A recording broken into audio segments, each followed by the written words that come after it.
The aim of this project was to create a simulation of evolution. First, I constructed an environment which I think of as the primordial soup. The environment is then populated by food, that is depicted by yellow circles, and organisms which I think of as fishes, that can move inside this environment. The organisms become hungry over time, and need to feed themselves by moving on top of these food resources. If an organism does not collect enough food, it dies of starvation. But if an organism collects too much food, it dies of overfeeding. The health of an organism is depicted by its color. Red means that the organism is healthy. The organism turns white, either if it is too hungry or if it is too full. Notice that every organism has two antennas extending from its body that it can use to detect food. I can now overlay every organism's brain on top of its skeleton. You are looking at 10 organisms with randomly generated brains. The brain is represented as a directed graph, where every node is a neuron and every edge is a connection, an axon or dendrite, that can carry nerve signals between the neurons. The network is then programmed to function as a crude approximation to the biological processes that we see in our brains. That is, when a neuron is hit by an activation potential along some edge, the neuron becomes more excited. This excitation decays over time, but if a neuron's excitation ever reaches a threshold, it fires a signal along every outgoing edge. After a neuron fires, the excitation is reset, together with some penalty, to simulate the hyperpolarization of the membrane and the subsequent refractory period. Every neuron has two parameters, the threshold at which it fires and the decay rate of its excitation.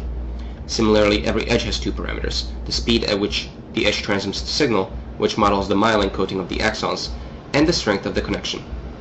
The strength is a real number between -1 and 1.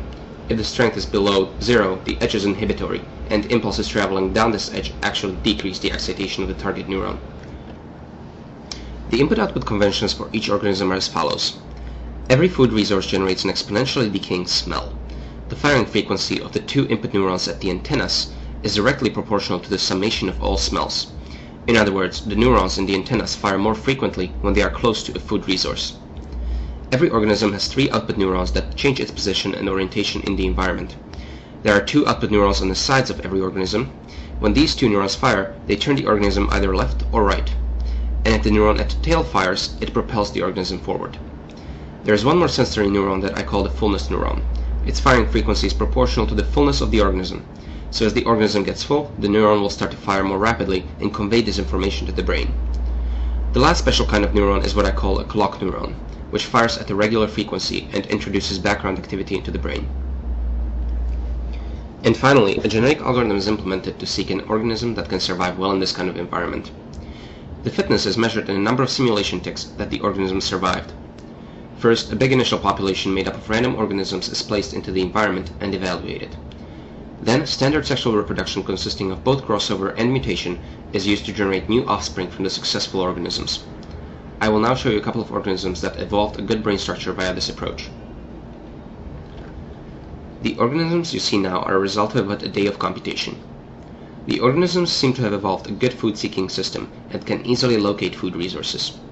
In addition, notice that when an organism gets too full and becomes slightly white, the fullness neuron somehow inhibits this food-seeking activity and stops the organism from consuming food that would otherwise lead it to overfeed and die. So for example, this organism here is too full, the fullness is at 130, 100 being the best, and waits until it consumes the food.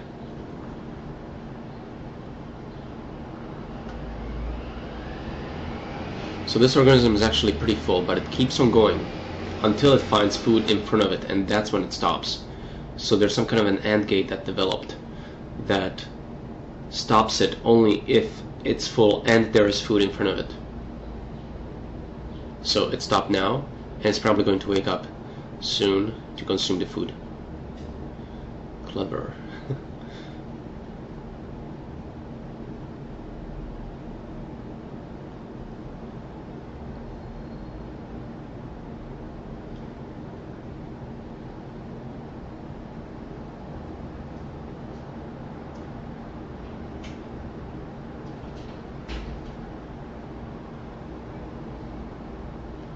So this one keeps going,